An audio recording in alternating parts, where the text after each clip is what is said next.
Que a paz de Jesus permaneça em nossos corações, agradecendo por mais essa oportunidade de trabalho que nos foi solicitada e em que vamos estudar, ou melhor, vamos abordar a parte segunda do capítulo 4 do Livro dos Espíritos, que é da pluralidade das existências.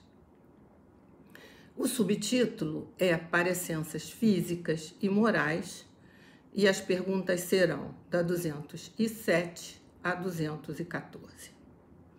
É interessante notar como Kardec se preocupava com questões que ainda hoje nos colocam em muitas dúvidas, né? Que nós temos muitos questionamentos em relação principalmente aos nossos filhos. Nós vamos começar com uma definição que o espírito Joana de Ângeles faz em uma das suas reflexões sobre individualidade, em que ela diz que a individualidade de cada um é o resultado das próprias conquistas e também dos fracassos que ocorreram ao longo da caminhada. Então, essas perguntas e respostas abordadas por Kardec estão intimamente ligadas à nossa individualidade. Todos nós somos espíritos. Nesse item, ele vai tratar muito dos filhos e relacionamento, pais e filhos. E abrindo um parênteses, nos estudos e nos encontros que nós temos em escola de evangelho com os pais, nós vemos muitos desses questionamentos e de como eles vão manejar a chegada desses filhos, né, as dificuldades, os desafios que estão presentes, como manejar isso, né? E Kardec foi muito feliz nessas perguntas, inclusive antecipando partes da biologia, partes da psicologia, partes da genética, né? Sem estarem esses termos diretamente ligados, ou melhor, colocados como esses temas hoje são, né? Porque são termos que surgiram ao longo desse tempo, né? E eles se antecipando, ou melhor, através das perguntas e das respostas dos espíritos, abordando. Porque uma constatação é que o Livro dos Espíritos não esquece absolutamente mas nenhum tema de que hoje, dos chamados temas mais modernos, mais atuais, né? É como se ele tivesse previsto isso, ou melhor, os espíritos que trouxeram para nós a época que nós viveríamos, né? Então, ele aborda tudo isso e nos traz uma oportunidade muito grande, um conforto e uma segurança de poder lidar com estas situações do nosso dia a dia, né? Então, vamos às perguntas. Na 207, ele diz o seguinte: frequentemente, os pais transmitem aos filhos a parecença física. Transmitirão também alguma parecença moral? Isso é muito comum entre a gente. O filho de fulano parece muito com ele, é igual a ele, faz tudo como ele. Ou o filho de fulano é completamente diferente. Como é que ele pode sair tão diferente, com umas ideias que nós não sabemos de onde aparecem? Então, isso também é bastante bem abordado num outro livro chamado Nossos Filhos São Espíritos, do autor Hermínio Miranda.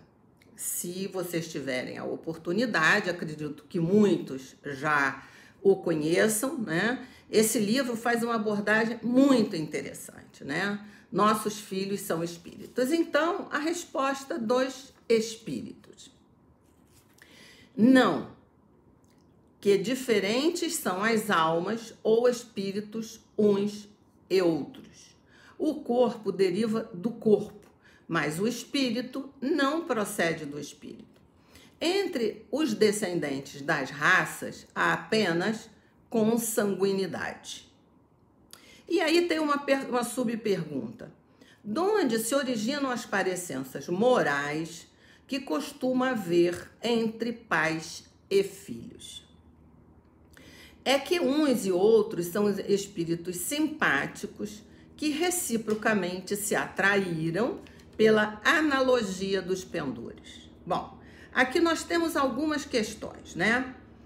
Primeiro, e que nós anotamos, a física, a parecença física é real, muitas vezes, porque isso é algo biológico, né? Nós temos os nossos genes e nós reproduzimos, muitas vezes, filhos que são muito parecidos conosco. E, às vezes, não são parecidos conosco. São parecidos com irmãos, com os tios, com avós. Por quê? Através dessa consanguinidade, através do chamado DNA, por isso nós nos referimos ainda agora, como os espíritos já abordavam, não com este nome, mas não com esta terminologia, mas que já abordam essa situação da herança genética, né, dessa parecença física, ela é perfeitamente real, né? Agora, vem as heranças, né, dos ancestrais, né? Olho verde, olho azul, olho preto, cabelo castanho, cabelo louro, pele morena, pele mais clarinha, né? Tudo isso está dentro de uma consanguinidade e carregado através do DNA. É absolutamente biológico, né? Bom, tem também as enfermidades, né, que vêm através dessas doenças, muitas vezes, são enfermidades que nós chamamos genéticas e que vêm transmitidas através desses genes, só que também nós temos que aí fazer uma outra análise, que ficaria para uma outra oportunidade, que seriam necessidades desse espírito, que na hora da encarnação, na hora da reencarnação, esses genes, né, são, vamos dizer assim, distribuídos e colocados e trazidos, né, por nós, através dessas necessidades, através do nosso planejamento e aceitação, né, reencarnatória, e eles vêm através desse DNA. Então, quando nós temos o nosso planejamento reencarnatório, esses genes vêm carregados, dependendo mais tarde da nossa conduta moral, essas enfermidades aparecerão com mais ou com menos características, ou virulência, ou atenuantes, né? Então, o parecer físico é real, né? Agora, as parecenças morais, só se elas forem através da simpatia entre os espíritos, ou seja, espíritos da mesma estirpe. E nós vamos ver também lá em Kardec, né, que por nós sermos um mundo de expiação e provas, os espíritos que aqui aportam, né, são espíritos comprometidos, espíritos ainda endividados em relação à lei natural, à lei divina. Nós transgredimos muito, então nós temos que nos aperfeiçoar muito. Então, muitos espíritos reencarnam em famílias que são espíritos simpáticos, né? Fulano é igual ao pai. Mas igual em que sentido? Fulano é igual à mãe. Mas igual em que sentido? Físico? Moral? Nós somos, como disse Joana de Ângeles, individualidades. Trazemos um mosaico, né, de reencarnações em que nós vamos nos aperfeiçoamos. Por isso que os espíritos também atualmente nos advertem que nós temos que ter muito cuidado com a reencarnação atual, se é que nós já estamos despertos, para que nós possamos aproveitá-la. Não deixar para depois aspectos que nós deveríamos já ajustar nessa encarnação. Então, a parecença, ela é física, mas ela não é moral, né? Bom, dependendo do grau evolutivo é que nós vamos ter essas explicações, né? Então, não se pode generalizar. Nós temos que analisar o passado de cada um e nem sempre os espíritos afins podem formar uma família, né? Nós somos parte de famílias espirituais, né? Então,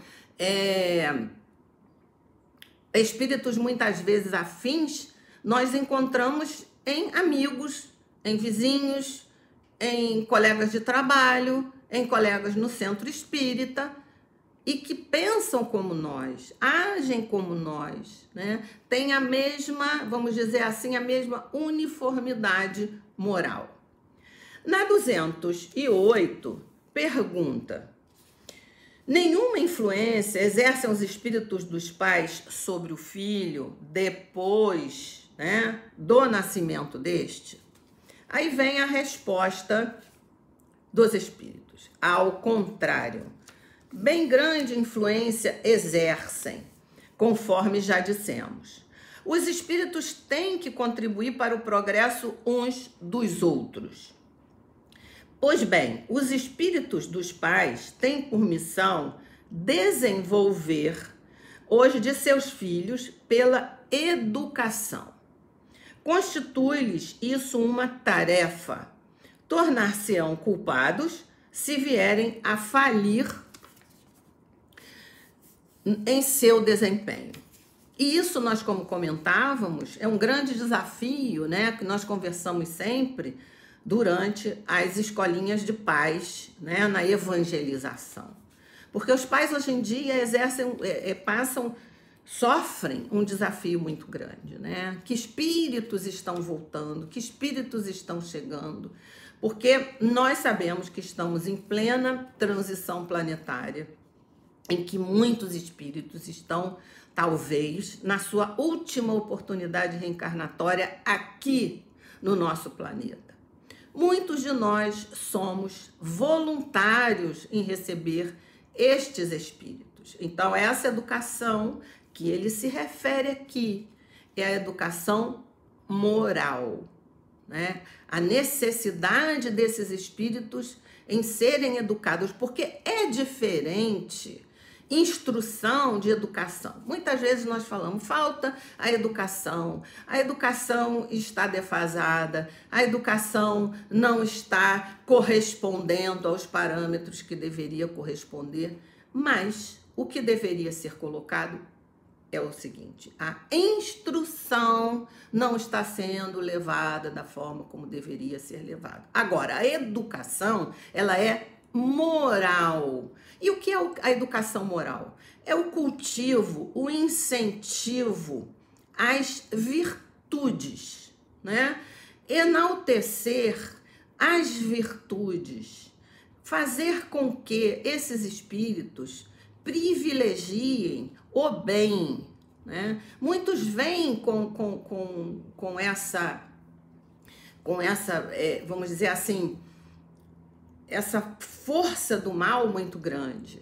Então, nós temos que, como pais, como educadores, como tutores, atenuar essa situação para eles. Porque muitos estão realmente nessa última oportunidade. Quantos exemplos nós não vemos por aí?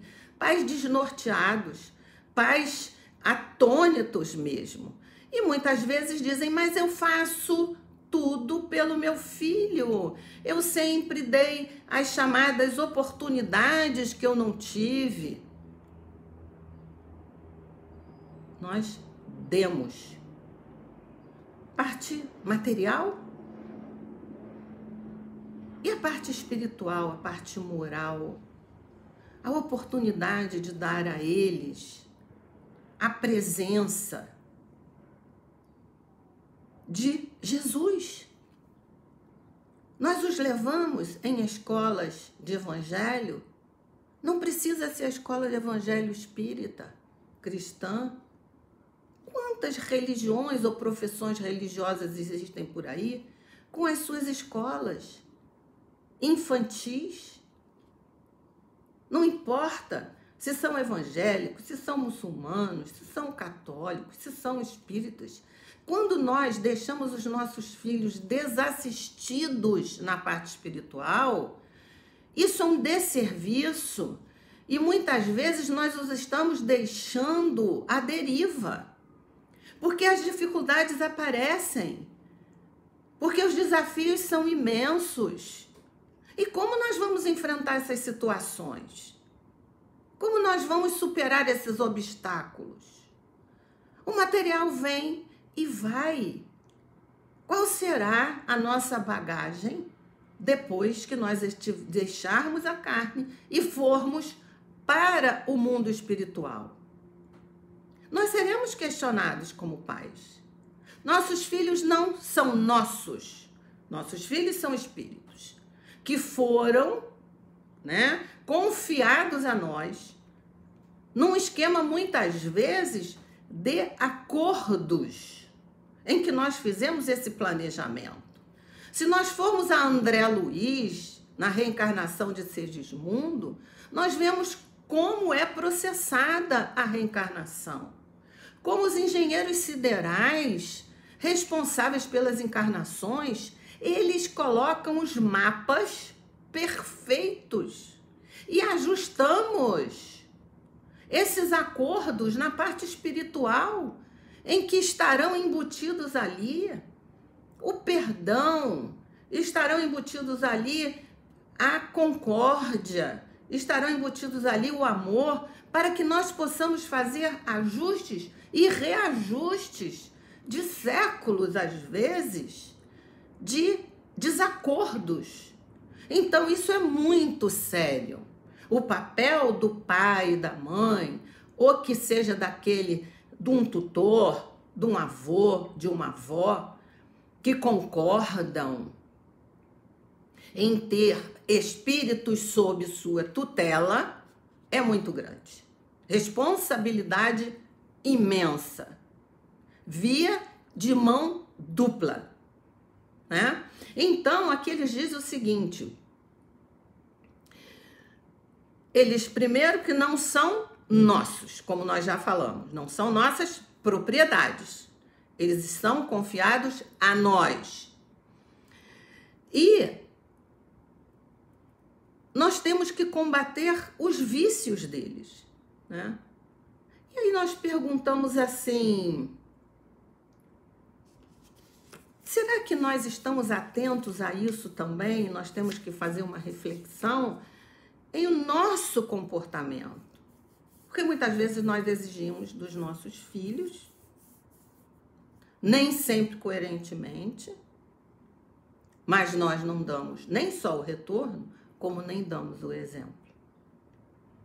Nós incorremos em faltas, muitas vezes graves, erramos por descaso, erramos por deixar à deriva estas criaturas, exigimos deles muitas vezes comportamentos, atitudes que nós mesmos não temos. Então isso vale uma reflexão muito grande para nós. Essa responsabilidade nessa influência que nós temos em relação aos nossos filhos. Depois vem a 209. Por que é que pais bons e virtuosos nascem filhos de natureza perversa. Por outra, por que é que as boas qualidades dos pais nem sempre atraem por simpatia um bom espírito para lhes animar o filho? Vejam a resposta dos espíritos. Não é raro que um mau espírito peça lhe sejam dados bons pais, na esperança de que seus conselhos o encaminhem por melhor senda, e muitas vezes Deus lhe concede o que deseja. Porque assim, no mundo espiritual, o panorama é outro. Nós temos muitas vezes bons propósitos, nós temos boas intenções, nós prometemos muitas vezes situações que nós não vamos conseguir realizar quando encarnados. Porque o panorama muda. Há o véu do esquecimento, que é abençoado, mas ele muda. Então, muitas vezes esse espírito que está querendo se recuperar pede pais que possam lhe guiar os passos. Nem sempre é permitido. Por quê? Então, nós vemos aqui.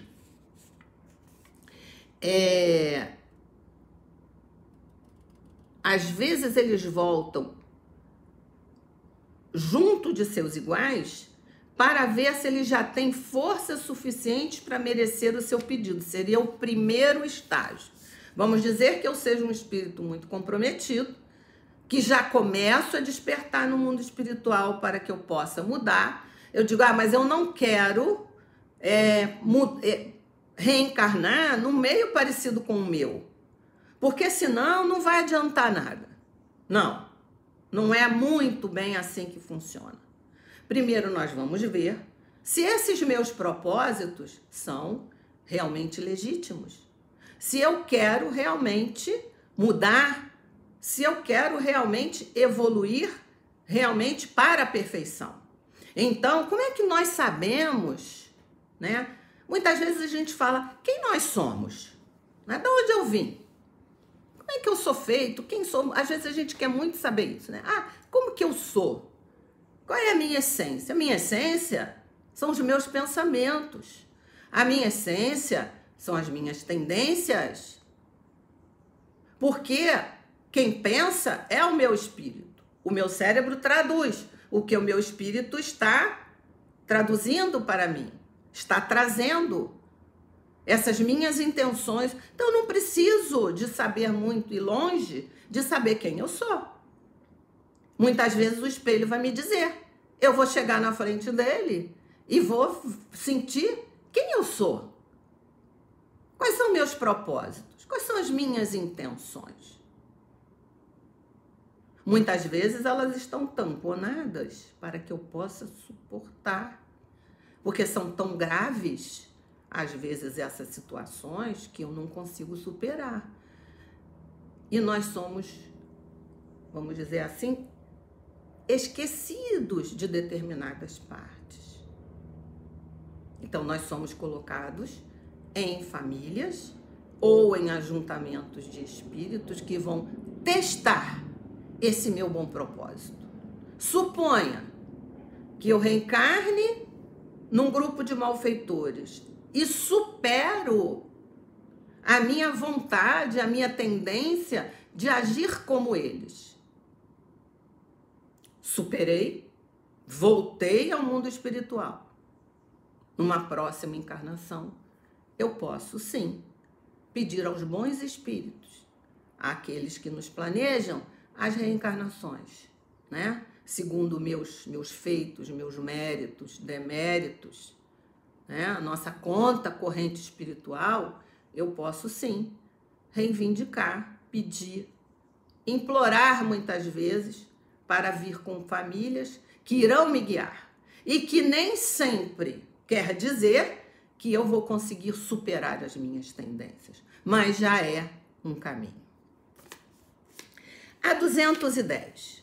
Pelos seus pensamentos e preces, podem os pais atrair para o corpo em formação do filho um bom espírito, de preferência a um inferior? Não, mas podem melhorar o espírito do filho que lhes nasceu e está confiado. Vejam o termo que os espíritos usam para os filhos. O espírito que está confiado. Ele não foi dado, ele foi confiado, tá? Em confiança. Olha, vamos ver o que vocês vão fazer com este ser que foi entregue à sua responsabilidade para que ele seja, para que ajude na sua encarnação. Então, mas eles podem melhorar e os maus filhos são uma provação para os pais. Sempre é um acordo, ou melhor, a maioria das vezes é um acordo feito no mundo espiritual, tá? Para que nós recebamos no mundo material esses espíritos. Eu vou ter que andar um pouquinho mais rápido, porque eu não vi o tempo, né? Depois, o que se diz é o seguinte, né? Nesse caso, muitas vezes nós podemos fazer uma oração. A oração, ela é poderosíssima, tá? Mas ela não tem o poder de interferir, né, no comportamento desse espírito. Então, nós vamos voltar à individualidade. Quem é esse espírito? Se ele nos foi confiado, é porque, né, nós precisamos de ajudá-lo, né, dentro deste empreendimento que é voltar. Depois, existem as semelhanças de caráter, mais ou menos ele vai falando aqui, depois nessas outras perguntas, ele vai dissecando mais ou menos algo que nós já abordamos, né? As semelhanças são físicas, mas não de caráter. É de caráter, sim, se dentro dessa família encarnarem espíritos de uma mesma categoria espiritual e de uma mesma estirpe. Depois, e tudo isso dentro da justiça divina. E na última, que nós vamos, ele aborda também em relação aos gêmeos, que gêmeos podem ser iguais fisicamente, nem sempre são iguais fisicamente, porque se eles não forem gêmeos chamados gêmeos iguais, né, gêmeos univitelinos, eles aparecem com fisionomias diferentes dentro de uma mesma gestação, mas são individualidades, né? E quando a mãe, aqui diz assim, recebe essas crianças, se às vezes existe uma luta, não há uma luta em relação à mãe e ao filho. O que existe, sim, afinidade e sintonia. Então, aqui o que Kardec aborda dentro dessa pluralidade das existências é que nós temos que ter um olhar para os nossos filhos de espíritos e com eles refletir, com eles dar oportunidade de que conheçam as leis divinas e caminharmos lado a lado para que possamos evoluir juntos, né? Com bons propósitos, exaltando as virtudes e principalmente dando a eles oportunidades, né, de saberem, de viverem, vivenciarem, né, todos esses ensinamentos que os espíritos nos trouxeram como acréscimo de misericórdia, mas principalmente ter como modelo e guia Jesus. Porque quando nós já conhecemos Jesus, nós já não seremos os mesmos. E nós precisamos, necessitamos, é urgente, né, de Jesus, através do culto do lar, através dos nossos exemplos, através de levando-os à casa espírita, para que eles possam, dentro de todos esses desafios, nunca desanimarem e podendo saber que sempre há esperança e que nós podemos, sim, seguir adiante, né? Tendo os bons espíritos e Jesus ao nosso lado. Agradeço mais uma vez a oportunidade do trabalho e que possam todos ficar com Deus e com muita paz.